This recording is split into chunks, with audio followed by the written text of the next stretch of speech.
Salut à toi jeune aventurier.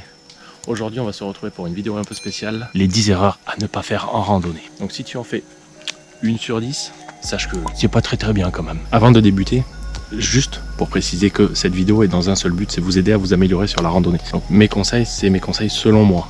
D'autres personnes vous diront l'inverse. Bon bref, c'est mes conseils. Vous les appliquez, ben c'est bien. Si vous voulez pas les appliquer, libre à vous. J'espère que cette vidéo vous plaira. La première erreur à ne pas faire, elle est toute simple, mais elle peut paraître bête. C'est ne pas regarder les conditions météo avant de partir. Ça peut vous paraître bête, mais ne pas regarder les conditions météo avant de partir peut être très dangereux. Vous pouvez vous retrouver sous une averse ou sous un orage. On pourrait très bien se dire, bon ça va, il fait soleil, hein, il va pas pleuvoir. Mais c'est faux. Vous marchez sous une averse, vous pouvez tomber gravement malade, tomber en hypothermie et tomber gravement malade. C'est un autre point négatif aussi, ça peut rendre les sentiers glissants et dangereux. Ça serait bête de vous blesser juste parce que vous avez oublié de regarder la météo avant de partir. Donc on n'oublie pas. La deuxième erreur à ne pas faire, c'est surestimer votre rythme. Il est assez facile de surestimer son allure et le nombre de kilomètres que l'on peut faire. Mais il y a plusieurs points à prendre en compte. La météo, le dénivelé, l'alimentation, la gestion de l'effort et la distance. Chacun de ces points s'acquiert avec de l'expérience. Une randonnée sous beau temps est totalement différente d'une randonnée avec de la pluie. Comme une randonnée de 10 km sans dénivelé peut être plus facile qu'une randonnée de 6 km avec du dénivelé. Donc c'est pour ça, ne surestimez pas votre rythme. Allez-y progressivement. Et vous verrez que vous prendrez plaisir à faire de la randonnée. L'erreur numéro 3, qui est pour moi la plus importante, c'est ne pas vérifier l'état des sentiers.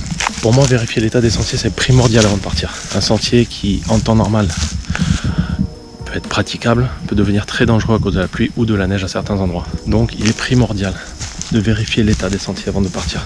Je prends l'exemple d'une randonnée que j'ai faite à Aulus-les-Bains pour aller voir la cascade d'Ars.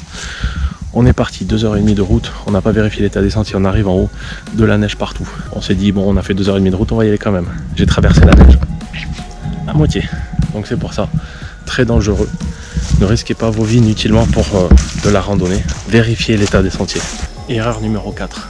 Partir en étant suréquipé, avoir un sac à dos à blinde.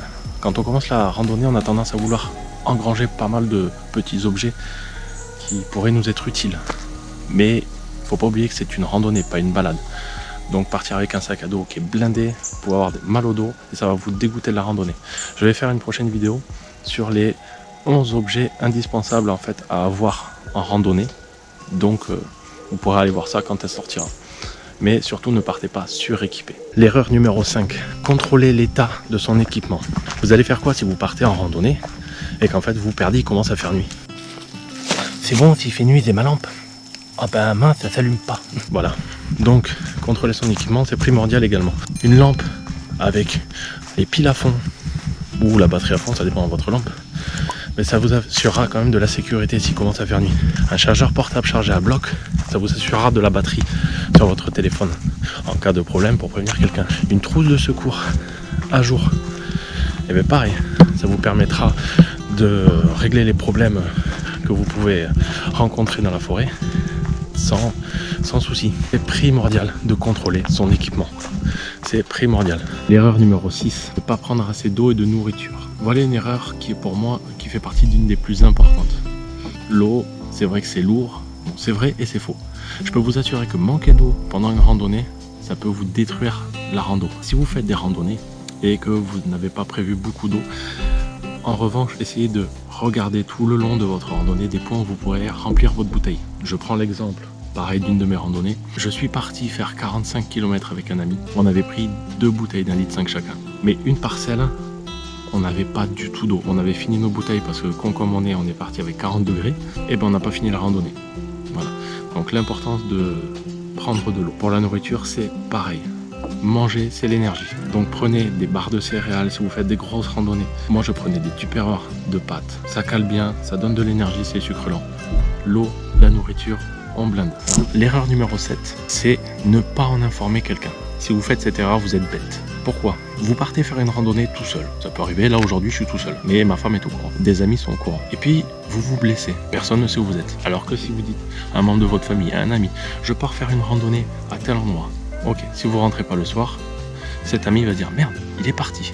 C'est important de prévenir quelqu'un. Il existe certaines applications où on peut se mettre en direct et la personne peut suivre notre tracé GPS. Ça peut être utile si par exemple vous vous blessez et que vous ne pouvez plus bouger, la personne, c'est votre position GPS. Ça c'est bien. L'erreur numéro 8, ne pas prendre de sac poubelle. Ça peut paraître tout bête, mais quand on arpente les sentiers, on profite de la nature. La nature, elle est belle, il faut la préserver. Et quand on tombe sur les détritus d'un autre promeneur, je ne vais pas dire randonneur parce que la plupart sont respectueux, donc pensez à prendre des sacs poubelles. Il en existe des petits, des 5 litres. Moi j'en ai dans mon sac. C'est des petits sacs poubelles, il y en a 35, c'est un rouleau comme ça. Ça prend pas de place, c'est pas lourd. Mais pensez à prendre des sacs poubelles pour le respect de la nature et pour le respect des autres randonneurs. Même si pour moi ce n'est pas une erreur, c'est de la logique. Certaines personnes ne sont pas logiques, donc je préfère le rappeler. Et c'est vrai qu'en faisant des randonnées, on peut tomber sur des détritus, sur des mouchoirs, sur des paquets de gâteaux, sur des paquets de clopes, alors qu'on est en pleine nature. Respecter la nature, c'est important. L'erreur numéro 9, elle peut paraître toute bête, mais ne pas porter des chaussures appropriées à notre activité. Ne partez pas en randonnée avec des chaussures de marche, enfin des chaussures pour se balader. Ne partez pas en randonnée avec des baskets pourries. Enfin, la chaussure de randonnée, c'est votre accessoire le plus précieux, c'est ce qui vous fait avancer. Prenez le temps, allez dans un magasin, essayez-les, regardez les caractéristiques, prenez tout en compte et ensuite vous aurez un confort agréable pour faire la randonnée. Une erreur aussi que je classe dans la même erreur, quand vous achetez des chaussures neuves, ne partez pas directement en randonnée avec. Marchez un petit peu avec, ça évitera les ampoules. L'erreur numéro 10, ignorer les signes de fatigue ou de malaise.